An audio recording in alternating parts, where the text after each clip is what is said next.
اعوذ باللہ من الشیطان الرجیم بسم اللہ الرحمن الرحیم الحمد للہ رب العالمین السلام علی اہلہ والصلاۃ علی اہلہا اما بعد فقد قال مولانا وامامنا امیر المؤمنین علی بن ابی طالب صلوات اللہ وسلامہ علیہ بسم اللہ الرحمن الرحیم الصدقۃ دواء منجہ واعمال العباد فی عاجلہم ونصب اعینہم فی آجالہم۔ حضرات گرامی سلام علیکم ورحمۃ اللہ وبرکاتہ۔ گھر بیٹھے نہج البلاغہ سیکھیے کے عنوان سے آپ کی خدمت میں کلمات قصار اور کلمات حکمت جو مولا امیر المؤمنین علی بن ابی طالب علیہ السلام سے منسوب ہیں، 7ویں نمبر کے کلمے کے ساتھ آپ کی خدمت میں حاضر ہیں۔ اس کلمے میں امام علیہ السلام صدقے کے سلسلے میں اور اس کی اہمیت و افادیت کی طرف اشارہ کر رہے ہیں، صرف ایک جملے میں۔ البتہ صدقے کے سلسلے میں امام علیہ السلام سے بہت ساری احادیث نقل ہیں، دیگر ائمہ اور معصومین سے بھی صدقے کی افادیت اور اہمیت کے سلسلے میں بے شمار احادیث موجود ہیں۔ اس حدیث مبارکہ میں امام علیہ السلام صدقے کی خاص افادیت کی طرف اشارہ فرما رہے ہیں۔ ارشاد فرماتے ہیں کہ الصدقۃ دواء منجح، ترجمہ یہ ہے کہ صدقہ بہترین اور کارآمد اور مفید ترین دوا ہے۔ بہت سارے لوگ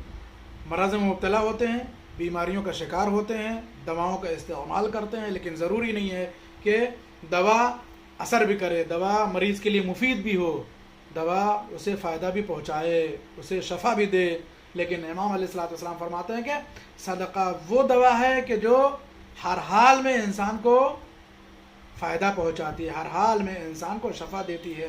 ہر حال میں انسان کی کیا ہے نگہبانی کرتی ہے۔ صدقہ ایک ایسی چیز ہے کہ جو ہر انسان کو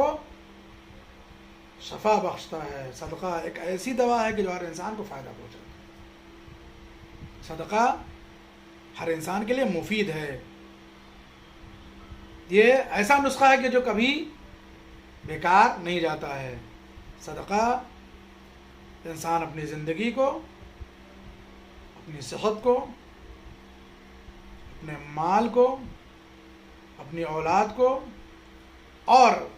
اپنے سے مربوط ساری چیزوں کو کیا ہے اسی کے ذریعے سے بیمہ کر سکتا ہے۔ صحیح معنوں میں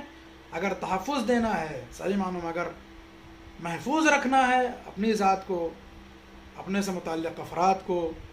اپنی اولاد کو، اپنے مال کو یا کسی بھی چیز کو، تو صدقے کے ذریعے سے انسان چاہے تو اسے محفوظ کر سکتا ہے۔ زیادہ طولانی گفتگو نہ ہو اس لیے آگے بڑھ جاتے ہیں۔ اور ایک خاص پہلو کی طرف اور خاص عقیدے کی طرف امام علیہ السلام ارشاد فرما رہے ہیں وَأَعْمَالُ الْعِبَادِ فِي عَاجِلِهِمْ، انسان کے جو اعمال ہیں اس کی زندگی کے، جو بھی انسان عمل انجام دیتا ہے، اس کے جو اعمال ہیں، اس کے جو کام ہیں، اس کی زندگی میں انجام دیے گئے ہوئے عمل ہیں، وہ کیا ہیں؟ نصب اعینہم فی آجالہم، قیامت میں، آخرت کی دنیا میں اس کے سامنے مجسم ہوں گے، اس کی نگاہوں کے سامنے آئیں گے۔ البتہ جو ہے وہ بعض لوگ یہ کہتے ہیں کہ انسان کے جو کرتوت ہیں، انسان کے جو اعمال ہیں، وہ اس دنیا میں بھی دکھائی دیتے ہیں، وہ اس دنیا میں بھی انسان کے سامنے آتے ہیں۔ البتہ یہ ضروری نہیں ہے کہ انسان کے جو اعمال ہیں وہ اس دنیا میں بھی اس کے سامنے آئیں، لیکن یہ حقیقت ہے کہ انسان کے جو یہاں کے اعمال ہیں وہ قیامت میں اس کے سامنے آئیں گے۔ اور ہمارے یہاں اسلامی فلسفے میں یہ عقیدہ موجود ہے، یہ بحث موجود ہے کہ انسان کے سارے اعمال وہاں پر مجسم ہوں گے، وہاں پر تجسیم اعمال اور تمثیل اعمال اور جو ہے وہ اعمال کا بدن میں آنا ہے اور انسانی جو ہے وہ اعمال کا شکل میں وہاں پر آنا جو ہے وہ ہمارے یہاں ثابت ہے۔ اور اس پر علماء حضرات نے بڑی بحث کی ہے کہ انسانی اعمال قیامت کے دن کیا ہے مجسم ہو کر کے اس کے سامنے آئیں گے۔ قرآن بھی اپنی متعدد آیات کے ذریعے سے کیا ہے اس طرف متوجہ کرتا ہے کہ تمہارے اعمال قیامت میں تمہاری نگاہوں کے سامنے مجسم ہوں گے، وہ دکھائی دیں گے۔ بہت ساری آیات موجود ہیں قرآن کریم میں کہ جو ترسیم اعمال، اور بہت ساری روایتیں بھی موجود ہیں، اور ایک معروف جو ہے وہ آیت جیسے ہم لوگ اکثر پڑھا کرتے ہیں، بسم اللہ الرحمن الرحیم، فمن یعمل مثقال ذرۃ خیرا یرہ ومن یعمل مثقال ذرۃ شرا یرہ، جس نے جو ہے وہ ذرہ برابر کوئی عمل خیر انجام دیا ہے وہ بھی قیامت میں اپنی آنکھوں کے سامنے دیکھے گا، اور جس نے ذرہ برابر برائی کی ہے، شر کیا ہے، وہ بھی کیا ہے قیامت میں اپنی آنکھوں سے دیکھے گا۔ تو ظاہر سی بات ہے کہ اعمال جو ہے وہ مجسم ہوں گے، اچھے ہوں یا برے ہوں، وہ سب وہاں دکھائی دیں گے، وہ سب وہاں نظر آئیں گے، ان کے وہ کیا ہے وہاں پر اثرات مرتب ہونے والے ہیں، وہاں پر ہماری نگاہوں کے سامنے ہمارے اعمال اللہ کے حکم سے پیش کیے جائیں گے، اور وہ جسم اختیار کریں گے، وہ آ کے وہاں گواہی دیں گے، وہ بولیں گے، ٹھیک ہے، وہ ہماری مدد کریں گے اگر اچھے اعمال ہیں، ہمارے لیے مفید ثابت ہوں گے روز قیامت اگر اچھے ہیں، لیکن اگر برے اعمال ہیں تو وہ کیا ہے ہمارے لیے مشکل پیدا کرنے والے ہیں۔ لہذا ہم سب جو ہے وہ اعمال خیر کی طرف جائیں، اعمال شر سے خود کو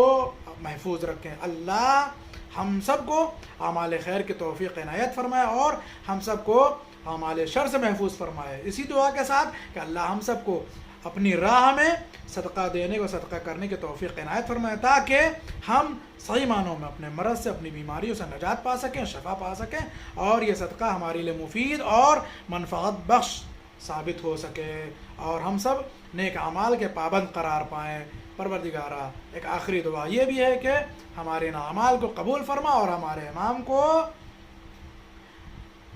پردہ غیب سے جلد از جلد بھیج دے تاکہ دشمنان دین کو نیست و نابود کر سکیں اور عدل و انصاف کا پرچم بلند کر سکیں، اور ہم سب کو ہمارے امام کے ناصر و مددگار میں شمار فرما۔ وآخر دعوانا ان الحمد للہ رب العالمین، والسلام علیکم ورحمۃ اللہ وبرکاتہ۔